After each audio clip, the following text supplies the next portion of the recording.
રામ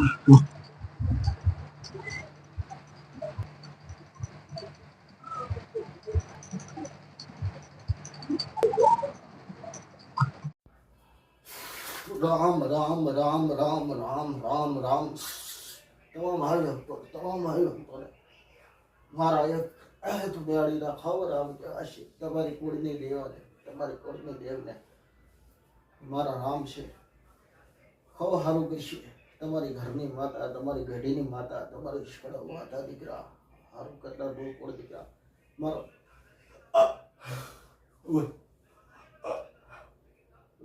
રામ દીકરા મારી સલાહ એક જ છે દીકરા કે જે ઠેઠ જે ભટકે છે દીકરા સમાધાન માટે દેવના એમના મારો એક જ પ્રશ્ન છે દીકરા કે જે ભટકે છે શું પ્રશ્ન છે જાણતા નહીં દીકરા પણ હું જ્યાં સલાહ હાલું છું દીકરા જે સલાહ હાલું છું એ એમના ઘરની માતા માટે એમના પરિવાર માટે એમના માટે ખવ લાભદાયક કરશે દીકરા ખવ સારું ભવિષ્ય મારા સ્થાનિકમાં હેવા કરવાની મારે મોટો થવાની કોઈ આવશ્યકતા નહીં દીકરાઓ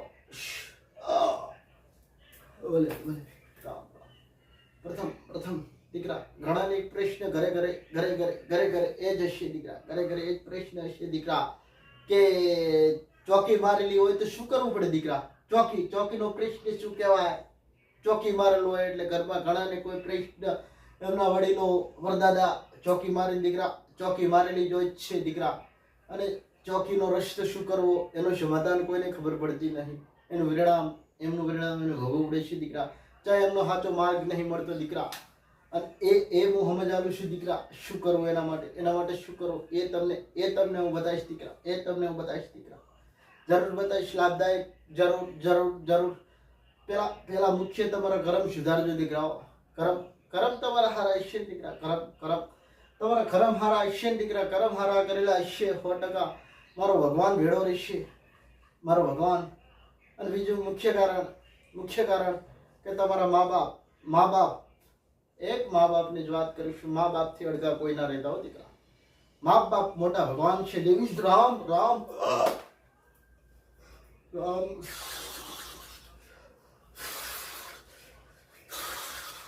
કે મા બાપ એ જ મોટા ભગવાન. જે કોઈ તમે ઘરની દેવને નથી જોઈ, કોઈ માતાને નહીં જોઈ, પણ જન્મ આપનાર મા બાપને જરૂર જોઈએ છે દીકરા.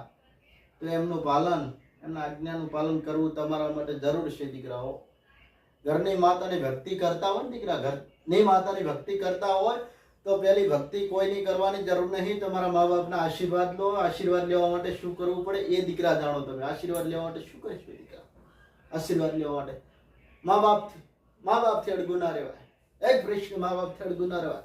બીજી વાત છે કે મા બાપ કે એ પગલું ભરવું પડે દીકરા. મા બાપ જે તમને કહેતા હશે, તમારા ભલાઈ માટે કહેતા હશે, તમને ભલાઈ માટે કહેતા હશે, પણ આજકાલ કોઈને ખબર નહીં પડતી દીકરા કે મા બાપ શું કહેવાય. મા બાપ જે પગલું કે એ જ ભરજો દીકરાઓ. અને કર્મ સુધારજો દીકરા. અને મુખ્ય મેં વાત હાલ કરી દીકરા કે ચોકી વાળો શું કરવું પડે. પેલા પ્રથમ તમારે ચોકી મારેલો હોય તો તમારે એ જાણવું જરૂરી છે તમારી ઘરની માતા જોડે કે ચોકી શેની મારી છે, શું કારણથી મારી છે, એ અવશ્ય જાણવું જરૂરી છે દીકરા. ચોકી કેટલા સમયની ચોકી મારેલી છે તમારે દેવ નથી જાણવાનું. ચોકી શું કારણથી મારી છે એ તમારે જાણવાનું છે દીકરા. એ જાણવાનું છે, બીજું કાંઈ જાણવાનું નથી. એક પ્રશ્ન એટલો જ કહું છું કે ચોકી મારેલી હશે, કઈ જગ્યાએ મારી છે કશું નહીં વિચારવું, પણ તમને ચોકી વાળો દેવ તમારી ઘરની દેવને આડું થાય છે તો એના માટે મુખ્ય પ્રશ્ન એ જ રહેશે કે શું કારણ મારવામાં આવી ચોકી, કેટલા વર્ષની ચોકી, તમારા માટે, એમના માટે શું કારણ, કેવી રીતની ચોકી મારી છે એ જાણવાનું રહેશે દીકરા. બીજો કોઈ પ્રશ્ન જ નથી દીકરા. આમાં ચોકી મારવાનું કારણ દીકરા ઘણું હોય છે, અલગ અલગ ચોકી મારવાનું. શું તમારી દેવ નથી દીકરા? તમારી દેવ નથી એ સારું કરતી હશે દીકરા. પણ ચોકી મારી છે તમારા વડવાએ જે ચોકી મરાઈ છે દેવની, તો કેવી રીતની મરાઈ છે કે એક પ્રશ્ન એવી રીતની ચોકી મરાવી તો કે મારું પરિવાર છે તો મારું પરિવારને તું સાચવજે, આજીવન સાચવજે.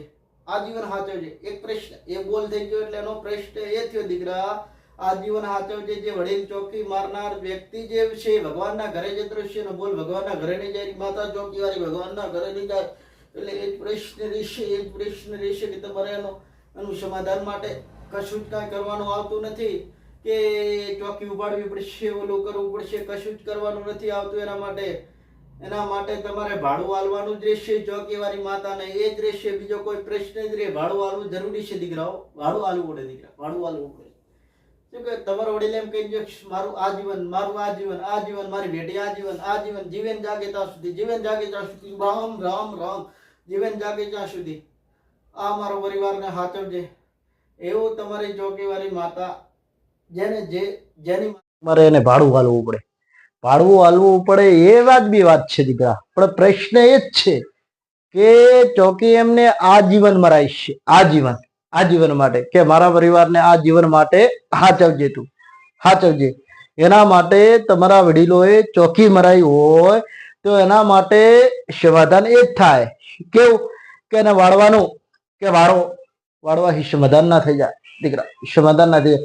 પછી એને બેહાડવાનું સમાધાન ના થાય, બેહાડો તો દીકરા સમાધાન ના. એનો પ્રશ્ન એક જ છે કે તમારા વડીલે એને ચોકીમાં ઉભી રાખી છે તમારી રક્ષા માટે, તો તમારે એ જ કારણથી હેડાય રક્ષા માટે દેવને તમારે ભાડું આલવું પડે દીકરા, 12 મહિને ભાડું આલવું પડે.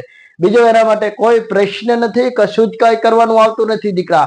100% સાચી સલાહ છે દીકરાઓ, આ જ કરજો દીકરા. કશું આગળ કોઈ કરવાનો કોઈ પ્રશ્ન નહીં.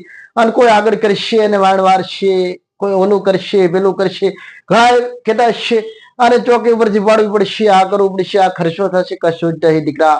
પેલો એ જાણવું છે કે શું કામ ચોકી મરાયો દીકરા, આજ બીજો કોઈ મુખ્ય પ્રશ્ન નહીં દીકરા.